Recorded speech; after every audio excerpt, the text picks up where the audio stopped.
Շնորհակալություն, սկսեմ մի կարևոր հարցից, այո, Մարդու իրավունքների պաշտպանության հանձնաժողովի նախագահի հաստիքի թափուր մնալու հանգամանքից մենք գիտենք, որ այս ազգային ժողովը փաստորեն առանձնացավ նաև նրանով, որ ազգային ժողով որոշում կայացրեց պաշտոնանկ անել հանձնաժողովի նախագահին, Թագուհի Թովմասյանին պաշտոնանկ արեցին եւ այս պահին այո տեղակալն է փոխարինում, բայց ըստ էության այդ հանձնաժողովը կարելի է ասել չկա, որովհետեւ մենք այդպես էլ չենք տեսնում Մարդու իրավունքների պաշտպանության հանձնաժողովից պատշաճ արձագանք գոյություն ունեցող իրավաքաղաքական գործընթացներին։ Այո, մենք շատ բարդ փուլում ենք գտնվում, երբ իշխանությունը վերածվել է հաշվեհարթարի միջոցի։ Իհարկե սա մեկ օրում տեղի չի ունեցել, մեկ շաբաթում եւ նույնիսկ մեկ տարում տեղի չի ունեցել 2018 թվականի իշխանության գալուց հետո այս իշխանությունները հետեւողականորեն սկսեցին իրավական ռեպրեսիայի այդ մեխանիզմի աշխատեցման գործընթացը եւ 2018 թվականից սկսած ըստ էության իմ հիմնական նաև առաքելությունն է եղել զգուշացնել մարդկանց, որ չի կարելի լռել, որովհետև երբ որ ռեպրեսիվ մեքենան գործի է դրվում, հետո նա արդեն սկսում է կլանել բոլորին, անկախ նրանից նրանք քաղաքական դերակատարություն ունեն, թե չունեն, եւ մարդիկ ըստ էության իրենց ազատ խոսքի համար, իրենց հավաքներին մասնակցելու իրավունքի համար կարող են դառնալ այդ նույն ռեպրեսիվ մեքենայի զոհը, ինչը մենք տեսնում ենք այսօր։ Հիմա անդրադառնամ մի շատ կարևոր հարցի Հայաստանում Հանրապետությունում քաղբանտարկյալներ կան, թե չկան, որովհետև եթե մենք լսենք այսօրվա իշխանության ներկայացուցիչներին, Հայաստանի Հանրապետությունը ամենաժողովրդավար պետությունն է, մենք չունենք քաղբանտարկյալներ, ամեն ինչ լավը, մարդիկ էլ դատվում են իրենց կատարած հանցագործությունների համար։ Եվ երբ որ հարցնում ես իրենցից այդ ոնց եղավ, որ քաղբանտարկյալներ չկան, ասում են դե որ միջազգային կառույցն է մարդկանց ճանաչել այսօրվա ազատազրկման վայրերում գտնվող անձանց կամ ազատությունը սահմանափակված անձանց դիտարկում որպես քաղբանտարկյալ։ Ես կուզենայի, որ մի քիչ այսպես իրենք էլ փորձեին խորանալ եւ կարդալ ԵԽԽՎ բանաձևը 1900 բանաձևը, որտեղ որ ամենևին չկա որևէ պահանջ, որ միջազգային կազմակերպությունը ճանաչի անձին քաղբանտարկյալ, բավարար է, որպեսզի անձը, ում իրավունքները խախտվել են, այսպես բավարարի այդ 5 չափանիշներից որևէ մեկին, եւ անձը բնականաբար պետք է ճանաչվի քաղբանտարկյալ։ Ես հղում արեցի ԵԽԽՎ բանաձևին, բայց նշեմ, որ մենք միջազգային էլի մի շատ պարտականություններ ունենք, պարտավորություններ ունենք, քանի որ բազմաթիվ միջազգային պայմանագրերի մասնակից ենք, այդ թվում քաղաքական եւ քաղաքացիական իրավունքների դաշնագրին միանալով մենք պարտավոր ենք ապահովել հավաքների ազատությունը, արտահայտվելու ազատությունը, քաղաքական գործունեության ազատությունը, ԵԱՀԿ եզրափակիչ փաստաթղթով էլ պետք է երաշխավորենք հավաքների ազատ իրականացումը, քրեական հետապնդում չիրականացնենք ընդդիմադիր գործունեության համար եւ այլն, Մարդու իրավունքների եվրոպական կոնվենցիան բազմաթիվ իրավունքներ նախատեսում։ Այսպես եթե փորձեմ թվարկել մեր եվրոպական պարտավորությունները, շատ երկար ժամանակ կպահանջվի, բայց ինչ է ստացվում։ Մի կողմից մենք միանում ենք փաստորեն եվրոպական եւ միջազգային փաստաթղթերով նախատեսվող պարտավորությունների, մյուս կողմից միջազգային կառույցները, որոնք պարտավոր են հետևել մեր կողմից այդ պարտավորությունները կատարելուն, աչքերները փակում են եւ որևէ կերպ չեն արձագանքում։ 2012-ից 17 թվականների ընթացքում, եթե տեղի են ունենում մարդու իրավունքների խախտումներ, ապա իրավունքները պաշտպանողները կլինեին դրանք փաստաբանները, իրավապաշտպաններ եւ այլն, առաջին հերթին իրենց կողքին տեսնում էին միջազգային կազմակերպությունների ներկայացուցիչներին, այսինքն այս պարագայում պաշտպանության իրականացումը բնականաբար շատ ավելի արդյունավետ էր եւ շատ ավելի արդյունավետ կարող է լինել, որովհետեւ այդ նույն միջազգային կառույցները ուղղակի կամ անուղղակի կապերի միջոցով իշխանություններից պահանջում էին ապահովել ժողովրդավարության իրականացումը։ Հիմա ինչ է տեղի ունենում։ Ես երեք ՀՄ-ի կայքում տեսա, որ օրինակ 3 տեղի է ունեցել արդարադատության, բարեփոխման, մշտադիտարկման ծրագրի ամփոփումը։ Եվ ինչ որ երևի հասարակական կազմակերպությունների ներկայացուցիչներն էին այնտեղ, որից մեկ-երկուսին էի ճանաչում, ովքեր եկել էին ներկայացնելու, թե արդարադատության բարեփոխումների ինչ մշտադիտարկում են իրականացրել եւ ինչպես է բարեփոխվում մեր արդարադատությունը։ Ես խիստ կասկածում, այսինքն ես այդ մի 4 տողն եմ կարդացել, ես խիստ կասկածում եմ, որ օրինակ այդ ծրագրի ավարտին հնչեցվել է, թե ինչ վիճակում է գտնվում մեր դատական համակարգը։ Ես խիստ կասկածում եմ, որ անդրադարձ է եղել իրավապահ համակարգի մեկ անձին ծառայելու այդ լուրջ խնդրին։ Ծրագիրը տվել են, արել են, ամփոփում են եւ ասում են, որ բարեփոխվում է արդարադատության համակարգը։ Իսկ այսօրվա այս իրավիճակը քաղաքական հետապնդումների, քաղաքական հալածյալների եւ ուրեմն քաղաքանդարկյալների պայմանավորված է իրավապահ համակարգի եւ նաեւ դատական համակարգի նույնիսկ բառը այսպես չեմ կարողանում գտնել, բայց կազմալուծման, հա, եւ այն ասպատակությունը, որ 2018 թվականի իշխանության գալուց հետո տեղի ունեցավ դատական իշխանության նկատմամբ, բերեց նաեւ նրան, որ այսօր դատական իշխանության միջոցով որևէ մեկը իր խախտված իրավունքները պաշտպանել չի կարողանում, բացառությամբ այն դեպքերի, եթե բախտը բերի եւ իր գործը մակագրվի այնպիսի մի դատավորի, որ առաջնորդվելու է բացառապես իրավունքով եւ օրենքով, այդպիսի դատավորները ցավոք սրտի շատ քիչ են։ Պարոն Մամիջանյանը նշեց, որ շատ հաճախ մենք երբ խոսում ենք քաղաքանդարկյալների մասին, այսպես մեծ է վտանգը, որ հանկարծ բաց կթողնենք մեր ընկերներից, մեր պայքարի ընկերներից որևէ մեկին, որովհետև այնքան շատ են այսօր քաղաքական հալածյալները ու նաև քաղաքանդարկյալները, որ այո, պարբերաբար մեծ է վտանգը, որ ինչ-որ մեկին բաց կթողնենք։ Ես փորձեմ այսպես հետ գնալով գոնե խոսել քաղաքանդարկյալների մասին, որովհետև քաղաքահալածյալները ըստ էության 100-ից ավել են, բազմաթիվ քրեական գործեր կան հարուցված եւ բազմաթիվ քրեական գործերով հանրային եւ քաղաքական գործիչները ենթարկվում են հետապնդման եւ թեկուզ նրանցից շատերը այսօր գտնվում են ազատության սահմանափակման հետ կապ չունեցող խափանման միջոցի ներքո, բայց այնուամենայնիվ այդ մարդիկ այս պահին քաղաքական հալածյալներ են։ Մենք հասել ենք փաստորեն այնպիսի մի իրավիճակի եւ մեզ համար գոնե անկախ Հայաստանի պատմության մեջ առաջին դեպքն է, երբ քաղաքանդարկյալի կարգավիճակում են հայտնվել 3 arczepiskopոսներ եւ 1 եպիսկոպոս, սա աննախադեպ իրավիճակ է, ընդ որում այնքան փնթի կարված գործերով, որ այստեղ էլ նույնիսկ զարմանում ես, որ առանձնապես ջանքերը չեն գործադրում։ Փաստաբանները հիմա շատ հաճախ փաստում են, որ այնքան ամենաթողությունը այն աստիճանի է հասել, որ իրավապահ մարմինները ջանքեր չեն գործադրում այդ գործերը սարքելու ընթացքում։ Այսինքն կապ չունի ինչ որակի գործ կսարքեն, միևնույն է գնալու են դատարան, պահանջելու են կալանք եւ կալանքը տալու են, որովհետեւ իրենք ունեն կոնկրետ դատավորներ, ովքեր վստահաբար կալանք են տալու, եթե հետևեք լրահոսին կամ սոցիալական ցանցերին կտեսնեք, երբ որ կալանքի միջնորդություններ լինում, փաստաբանների մոտ սկսում է հումորը, թե արդյոք գործը մակագրվելու է Մասիս Մերքոնյանին, թե ոչ, որովհետեւ եթե այդ մարդու անունը կա, ուրեմն կալանքը վստահաբար լինելու է։ Այսինքն այսօր մեր արդարադատության եւ դատական համակարգի վիճակը այսպիսին է։ Բայց ես փորձեմ շատ կարճ անդրադառնալ այսօր ազատազրկման եւ ազատության սահմանափակման ենթարկված անձանց գործերին։ Միքայել arczepiskopos Աջապահյանը գիտեք, որ ռազմական հեղաշրջման կոչերի համար արդեն իսկ դատապարտվել է 2 տարի ազատազրկման, գործը այժմ գտնվում է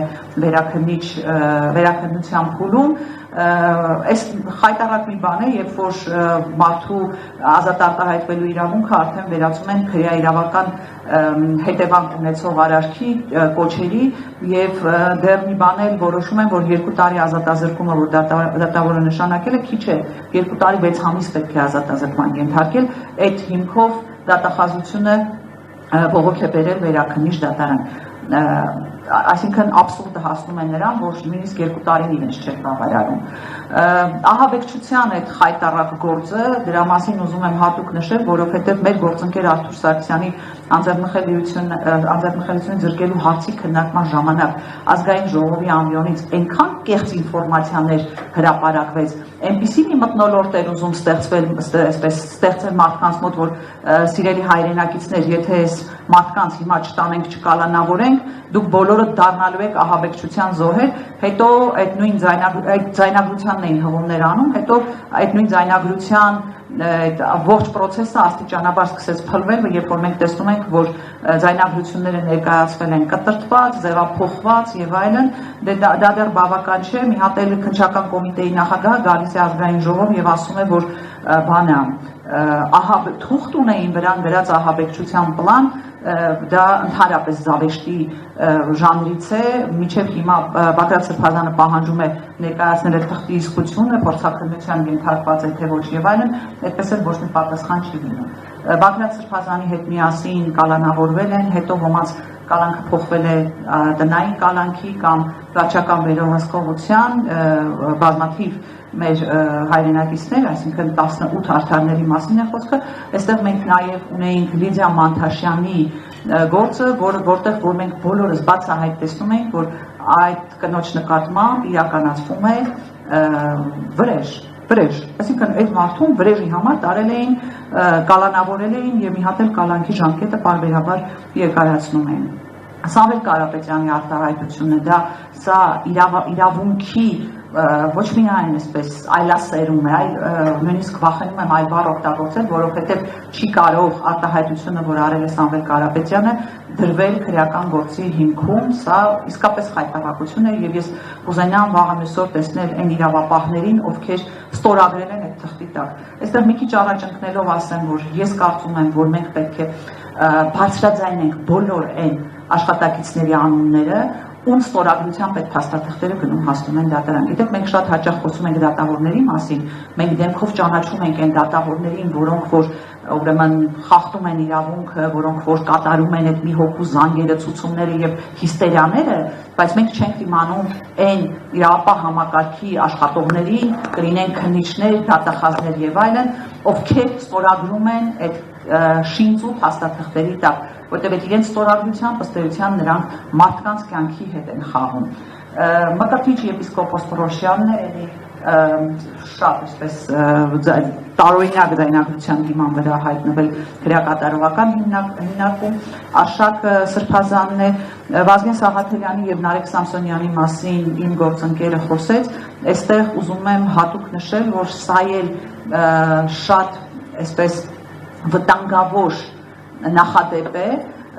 երբ ուրեմն հաղորդումը, որը որ կարող է հաղորդման ընթացքում կարող են հնչել ոչ նորմավորված արտահայտություններ եւ դրա մասին նախազգուշացվում է, դիտարկում են որպես խուլիգանություն։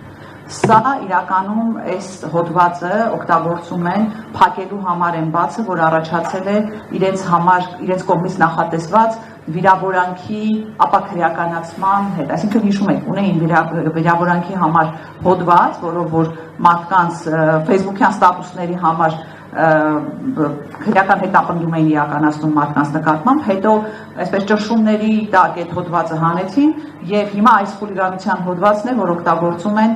այդ վիրավորանքի համար քրեական հետևանքներ առաջացնելու առումով։ Նարեկը Սամսոնյան, այո, արդեն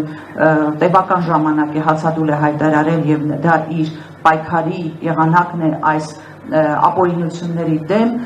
երեք ըստ էության վերջապես իրեն տարել էին բժշկական հաստատություն, որտեղ որ պետք է տեղի ունենար եւ հացադուլից դուրս գալու բժշկի հետևելով այդ առողջության վերականգնումը եւ վիրահատությունը, մեկ էլ տեսանք, որ այսպես բյուրոկրատական քաշքշուկների պատճառով Նարեկը պետք է վերադառնա քրեակատարողական հիմնարկ, այսօր նորից բժշկական հաստատություն վերադառնալու պայմանով ես կարծում եմ դեռ ես ինքս ինֆորմացիա չունեմ, բայց կարծում եմ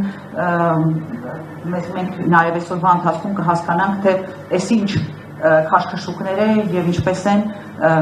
այս եղանակով պատժում մարդուն։ Պատիժ են պատժելու տարբերակ է նաև այն, որ հացադուլի մեջ գտնվող անձը ունի համապատասխան խուց առանձնացրած եւ իրեն տանում են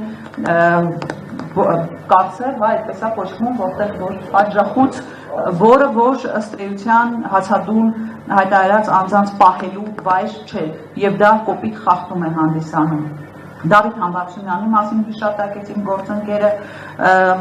պետք է Վարդան Ղուկասյանի գործը շարունակվում է, պետք է հիշատակեմ նաև Խաչիկ Գալստյանին եւ Արամ Քոչարյանին, ովքեր ամանորի այսպես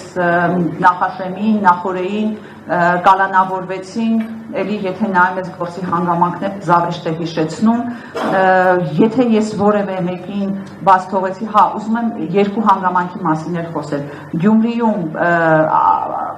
ակցիայի ընթացքում կալանավորված անձանց մասին, որովհետև մարդիկ, ովքեր օգտվում էին մարդու իրավունքների եվրոպական կոնվենցիայով նախատեսված իրենց հավաքների եւ ազատ արտահայտվելու իրավունքից, Գյումրու հրապարակից հայտնվեցին կալանավորի կարգավիճակում եւ սա իսկապես մարդու իրավունքների կոպտագույն խախտում է եւ եւս մեկ դեպք ուզում եմ առանձնացնել, խոսքը վերաբերում է իրավապաշտպանների, այսինքն փաստաբանների կալանքին, Կոչուբաևի մասին է խոսքը, Ալեքսանդր Կոչուբաևի եւ Ռուբեն Մխիթարյանի մասին է խոսքը, այս մարդիկ փաստաբաններ են, իրավապաշտպան, ովքեր իրականացնում են հենց այս նույն քաղբանտարկյալների իրավունքների պաշտպանությունը, բայց ցուցադրական իրենց կալանավորեցին այն ժամանակ, որպեսզի նաև իրավապաշտպան համայնքին այսպես ուղերձներ հղեն, որ այդպես մի ոգևորվեք ձեր պաշտպանության գործում, վաղը դուք կարող եք հայտնվել նույն քաղբանտարկյալների կարգավիճակում։ Այսօր իհարկե այս երկու փաստաբաններն էլ ազատության մեջ են գտնվում, բայց քրեական հետապնդումը նրանց նկատմամբ շարունակվում է։ Մենք շատ հաճախ, երբ կալանավորված անձանց խափանման միջոցը փոխվում է, չգիտեմ, կլինի տնային կալանքով, կլինի վարչական վերահսկողությամբ, ուրախանում ենք, որովհետև ասում ենք, դե մարդիկ գոնե այդ ազատազրկման վայրից դուրս կգան, բայց ես ուզում եմ սիրելի հայրենակիցներ ձեզ հիշեցնել, որ անկախ նրանից, որ այս մարդիկ չեն գտնվում քրեակատարողական հիմնարկում, նրանք շարունակում են մնալ քրեական հետապնդման ենթարկվողներ, այսինքն շարունակում են մնալ քաղաքական հալածյալներ եւ այս առումով է, որ ես ասում եմ, որ մենք 100-ից ավել քաղհալածյալներ ունենք եւ անկախ նրանից, որ ոմանք քրեակատարողական հիմնարկներում չեն, միևնույն է նրանց նկատմամբ ապօրինի շինծու գործերով քրեական հետապնդումները շարունակում են։ Ես մի քիչ երկար կարծես թե խոսեցի, բայց իրականում իրավիճակը այնպիսին է, որ մենք բոլորս պետք է հասկանանք, որ լռելու իրավունք պարզապես չունենք, որովհետև այդ լռությունը արձակում է այս իշխանությունների ձեռքերը եւ այն մարդիկ, ովքեր մտածում են, որ այդ ռեպրեսիաները իրենց հետ կապ չունեն, դե իրենք քաղաքականությամբ չեն զբաղվում, դե ինչ կապ ունի իրենց հետ եւ այլն, շատ սխալվում են, որովհետև երբ այլասերված է իրավապահ եւ դատական համակարգը, ապա դա ուղղակի կամ անուղղակիորեն առնչվում է նաև իրենց, դա ուղղակի կամ անուղղակիորեն փակելու է նաև իրենց դուռը եւ վերջում ընդհանրապես մեկ նախադասություն, այո, մեր եւ ձեր քաղբանտարկյալներ չկան։ Բոլորը մեր պայքարի ընկերներն են եւ անկախ նրանից, թե ինչ քաղաքական ուժի սատարողներ են կամ ինչ քաղաքական ուժի անդամներ են, մեր պայքարը մեկն է, այս պահին ազատվել այս իշխանություններից եւ թույլ չտալ, որ նրանք վերջնականապես կործանեն մեր պետությունը եւ պետականությունը։ Եվ այս առումով մենք էլ պատասխանատու ենք բոլոր քաղբանտարկյալների համար, բոլոր քաղհալածյալների համար։ Շնորհակալություն, Տիկին